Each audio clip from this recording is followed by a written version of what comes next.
नमस्कार। कोरोना महामारी के इस कठिन दौर में, संकट भरे दौर में भी राजनीतिक दल सियासत करने से बाज नहीं आ रहे हैं। हमने देखा कि जिस तरह प्रवासी मजदूरों के ट्रेन के भाड़े को लेकर एक राजनीति हुई, उसके बाद उत्तर प्रदेश में जब कांग्रेस की महासचिव प्रियंका गांधी वाड्रा ने बसें लगाई तो उसको लेकर उनका उत्तर प्रदेश की योगी आदित्यनाथ सरकार से सीधा टकराव हुआ। इसके अलावा जैसे गुजरात में भारतीय जनता पार्टी की सरकार है, तो वो महाराष्ट्र के खराब हालात को लेकर जो महाराष्ट्र की सरकार है, उद्धव ठाकरे सरकार, वो उसको निशाना बना रही है। और जो महाराष्ट्र के नेता हैं वो कह रहे हैं कि गुजरात जो है वहां पर हालात बहुत खराब है और वो गुजरात की सरकार को निशाना बना रहे हैं। मेरा सीधा सवाल यहां पर यह है कि इस कठिन समय में, बेहद मुश्किल समय में, जब भारत में वायरस के संक्रमण के मामले 1.5 लाख से ज्यादा हो चुके हैं, ऐसे समय में भी नेता सियासत क्यों कर रहे हैं? आप देख रहे हैं सत्यहिंदी.com। आपसे अपील है कि स्वतंत्र पत्रकारिता का समर्थन करें। हमारे डिस्क्रिप्शन में, वीडियो के डिस्क्रिप्शन में एक लिंक दिया है। इस लिंक पर आप क्लिक करके हमें आर्थिक भुगतान कर सकते हैं। मैं बात कर रहा हूं कि कोरोना संकट के इस दौर में सियासत का क्या मतलब है, क्यों सियासत की जा रही है। हम देख रहे हैं कि प्रवासी मजदूरों को लाने ले जाने के लिए जब ट्रेनें चलाई गई तो उस पर सियासत हो रही है। केंद्र कहता है कि हमने इतनी ट्रेनें भेज दी इस राज्य में और वहां का राज्य रिस्पॉन्ड नहीं करता, वहां से ट्रेनें खाली आ जाती हैं, जबकि वहां का राज्य कहता है कि सिर्फ और सिर्फ इस मामले में राजनीति हो रही है। हमने मुंबई का उदाहरण देखा जहां पर केंद्र सरकार ने कहा कि वहां से ट्रेनें खाली आ गई, जबकि मुंबई के अंदर अगर आप मीडिया खबरों को देखेंगे तो जो प्रवासी श्रमिक हैं वहां बड़ी संख्या में रेलवे प्लेटफॉर्म्स के बाहर खड़े हुए हैं और वो चाहते हैं कि उन्हें किसी तरह उनके घर पहुंचा दिया जाए, क्योंकि लॉकडाउन के कारण काम धंधे बंद है और उनके लिए महानगरों में रहना, जीना, रोटी खाना मुश्किल हो चुका है। इस समय में सीधा सवाल यही है, जैसे हमने केरला में देखा कि केरला की सरकार ने बाकी सरकारों के मुकाबले बेहतर काम किया कोरोना संकट से निपटने को लेकर, लेकिन वहां के मंत्री ने यह कहा कि रेलवे हमसे बिना पूछे, और वहां के मुख्यमंत्री ने भी कहा कि रेलवे हमसे बिना पूछे हमारे राज्य में मुंबई से, महाराष्ट्र से ट्रेनें भेज देता है।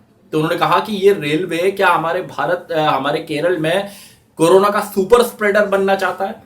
तो इस तरह की टिप्पणियां जैसे महाराष्ट्र और गुजरात को लेकर सामने आ रही है विपक्षी दलों की सरकारें, या बीजेपी के नेता सोशल मीडिया पर जिस तरह दिल्ली की अरविंद केजरीवाल सरकार को इस मामले में निशाने पर ले रहे हैं, तो आरोप यह लग रहा है कि वो फला राज्य सरकार आंकड़े छुपा रही है, वो फला राज्य सरकार केंद्र को सहयोग नहीं कर रही है, और केंद्र जो राज्य सरकारें हैं वो कह रहे हैं कि राज्य सरकारें कह रही हैं कि केंद्र से हमें पूरा सहयोग नहीं मिल पा रहा है। तो सीधा सवाल यही है कि उत्तर प्रदेश के अंदर जिस तरह की राजनीति इस बीच हुई, हमें देखने को मिली प्रवासी श्रमिकों के लिए बसें चलाए जाने के मुद्दे को लेकर, या हम दूसरे महाराष्ट्र को देकर इस मामले में देखें कि तमाम जगहों से यह कहा जा रहा है कि महाराष्ट्र में मामले बढ़ रहे हैं, वहां की सरकार इनफेक्टिव है, वहां की सरकार बेहतर काम नहीं कर रही है। इसमें सीधा सवाल यही है और एकजुट होकर एक स्वर में इस बात को कहना है कि हमें कोरोना से लड़ना है, सियासत बाद में कर ली जाएगी।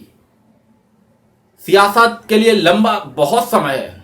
एक बार कोरोना परास्त हो जाए, इसकी कोई वैक्सीन निकल आए, पूरी दुनिया, पूरा भारत सब एक बार कोरोना से मुक्त हो जाए, तो उसके बाद सियासत करने के लिए पूरी उम्र पड़ी हुई है। लेकिन अभी प्रवासी श्रमिकों का मुद्दा महत्वपूर्ण है, उन्हें घर तक पहुंचाना महत्वपूर्ण है। लॉकडाउन के कारण जो उद्योग धंधे बंद हो गए, छोटे दुकानदार, छोटे मोटे काम करने वाले, रेहड़ी खोमचे पटरी, रेहड़ी पटरी का काम करने वाले, फल और सब्जियों का काम करने वाले, इन लोगों को जो आर्थिक नुकसान हुआ है, छोटे उद्योगों को जहां हजारों लाखों लोग भारत के काम करते हैं, उनको जो नुकसान हुआ है, उनको नुकसान से उबारने की जरूरत है। उनकी गाड़ी, उनकी जो इकोनॉमी है, उनकी जो हालत, माली हालत, पैसे जो उनके पास खत्म हो गए, उन्हें पैसे दिए जाने की जरूरत है।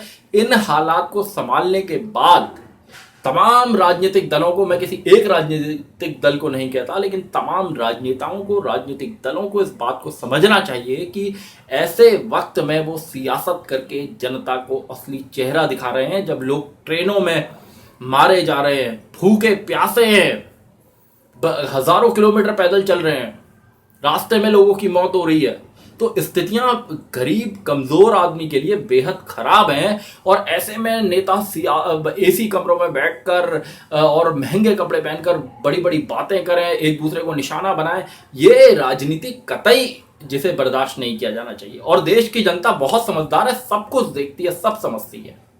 निश्चित रूप से इतने खराब दौर में, देश की आजादी के बाद ये दौर, ऐसा दौर भारत ने कभी नहीं देखा।